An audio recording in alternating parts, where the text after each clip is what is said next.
નમસ્કાર વિદ્યાર્થી મિત્રો, ફરી પાછા આપણે ચેપ્ટર 3 ના રિવિઝન લેક્ચરમાં આગળ વધીએ છીએ.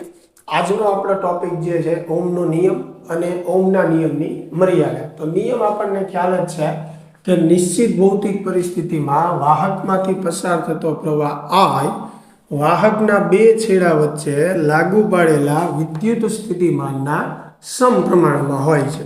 એટલે કે જેમ V નું મૂલ્ય જે છે એ આપણે વધારશું એમ વાહકમાંથી પસાર થતો પ્રવાહ જે છે એ વધશે. V નું મૂલ્ય ઘટશે તો પ્રવાહમાં શું થશે? ઘટાડો થશે. એટલે V સમપ્રમાણમાં આપણે શું લખી શકીએ? I.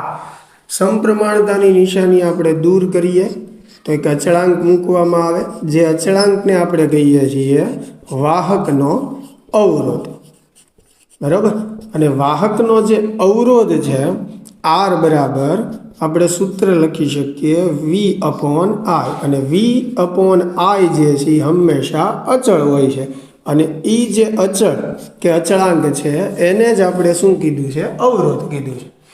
તો આના પરથી R બરાબર જે સૂત્ર બન્યું કે V/I, તો આના ઉપરથી R જે છે એનો એકમ જે છે આપણે બનાવી શકીએ. બરાબર. V નો એકમ જે છે એ શું થશે? વોલ્ટ. અને પ્રવાહનો એકમ શું થશે? એમ્પિયર. એટલે અવરોધનો એકમ થશે વોલ્ટ પ્રતિ એમ્પિયર. અથવા ઓમ નામના વૈજ્ઞાનિકના માનમાં અવરોધના એકમને આપણે શું કહીએ છીએ? ઓહમ કહીએ છીએ. આ એકમને હજી પણ ફેરવી શકીએ આપણે. બરાબર. વોલ્ટ જે છે એની જગ્યાએ જૂલ છેદમાં કુલંબ લખી શકીએ. આ એમ્પિયર જે છે એમનેમ, એટલે એક એકમ આવો પણ થશે જૂલના છેદમાં એમ્પિયર ઇન્ટુ કુલમ. આના પરથી આપણે આરનું પારિમાણિક સૂત્ર જે છે એ બનાવી શકીએ. તો આરનું પારિમાણિક સૂત્ર અહીંયા જૂલ ઉર્જા માટે આવશે M1L2T-2. નીચે કુલંબ માટે જે છે A1T1 આવશે. એમ્પિયર માટે શું આવશે? A1. તો આના પરથી આરનું પારિમાણિક સૂત્ર અહીંયા M1 આવશે, L2 આવશે. હવે T1 જે છે એ ઉપર જશે એટલે T-3 થશે. અને A1 A2 ઉપર જશે એટલે A-2.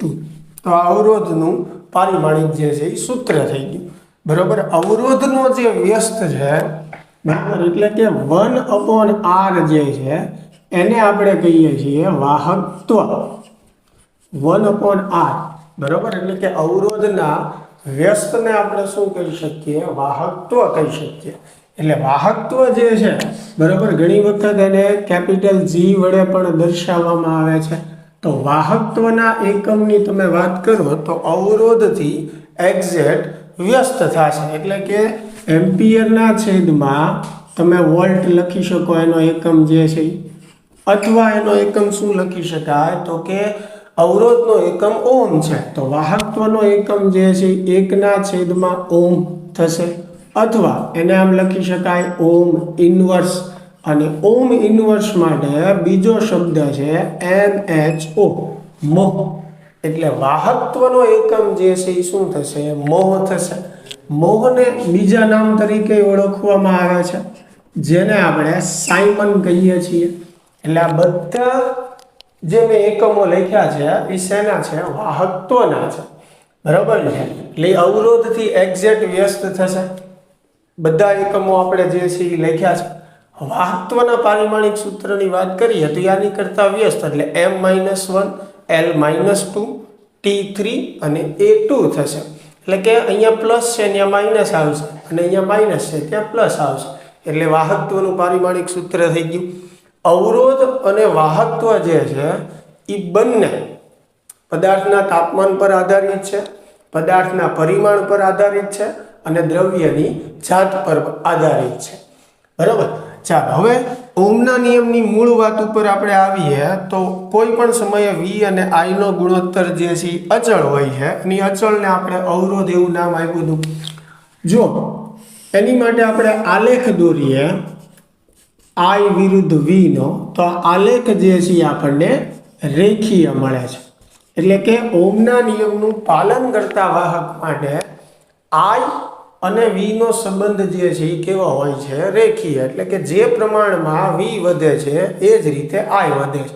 અથવા જે પ્રમાણમાં વીમાં ઘટાડો થાય એ જ પ્રમાણમાં આઈમાં ઘટાડો થાય છે.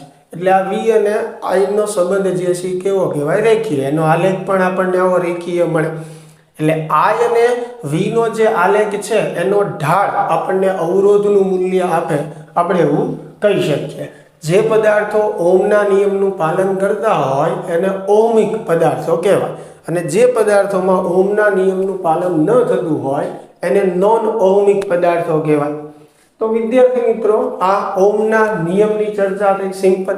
હવે એની અમુક મર્યાદાઓ પણ છે, તો એની પણ આપણે ચર્ચા કરી લઈએ. ઓહમના નિયમ,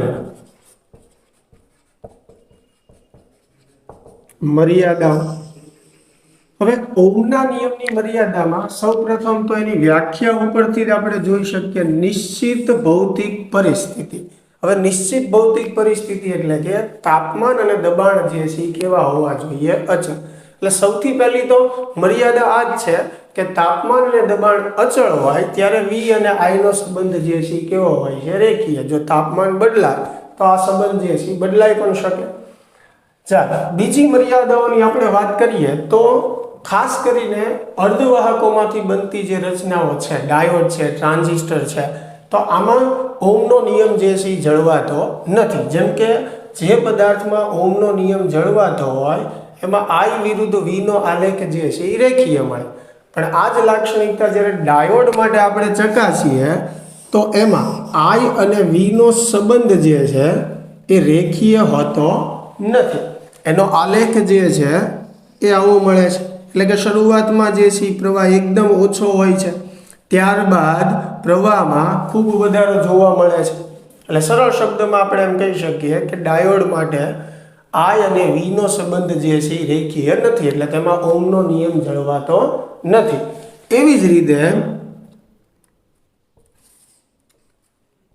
ઓહમનો નિયમ જે પદાર્થોની અંદર જળવાતો હોય, બરાબર, તો એની અંદર જ્યારે આપણે શરૂઆતમાં વી વધારતા જઈએ એ પ્રમાણમાં આઈ જે છે એ વધે છે. હવે હું અહીંયા શું કરું? બેટરીના છેડા જે છે એ ઉલટાવી નાખું. એટલે બેટરીના છેડા આપણે ઉલટાવી નાખ્યા અને ફરી પાછા આપણે વીના એ જ મૂલ્ય લઈએ. એટલે કે વીના મૂલ્ય અચળ છે, પણ અહીંયા બેટરીના છેડા ઉલટાવ્યા છે એટલે પ્રવાહની દિશા પણ ઉલટાઈ જશે, બરાબર. તો એ કેસમાં પણ સેમ વી માટે શરૂઆતમાં જે આઈ મળ્યા હતા આપણને એ જ મળશે. એટલે કે ઓહમના નિયમનું જેમાં પાલન થતું હોય તેમાં વીનું મૂલ્ય અચળ રાખીને દિશા પ્રવાહની ઉલટાવવામાં આવે, તેમ છતાં સંબંધ જે છે એ જળવાઈ રહે છે. જ્યારે ઓહમના નિયમનું પાલન જેમાં નથી થતું તેમાં, ધારો કે જ્યારે બેટરીના છેડા આવી રીતે જોડેલા છે ત્યારે આલેખ આ પ્રકારે કંઈક મળે છે, જેની ચર્ચા આપણે અગાઉ પણ કરી કે શરૂઆતમાં પ્રવાહ જે છે એકદમ ઓછો હશે, ત્યારબાદ પ્રવાહના મૂલ્યમાં એકાએક વધારો થશે.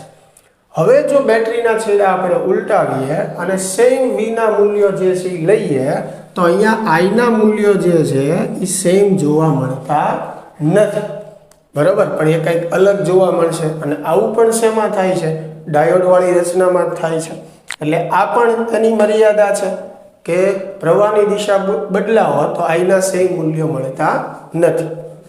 ત્રીજી વાત કે ઓહમના નિયમનું પાલન જે પદાર્થોમાં થતું હોય તેમાં તમે જોઈ શકો કે વીના કોઈ એક ચોક્કસ મૂલ્ય માટે આઈ કોઈ ચોક્કસ જ હોય. જેમ કે અહીંયા આપણે લઈએ કોઈ બિંદુ, તો અહીંયા પણ એક વી મળશે, અહીંયા પણ એક આઈ મળશે.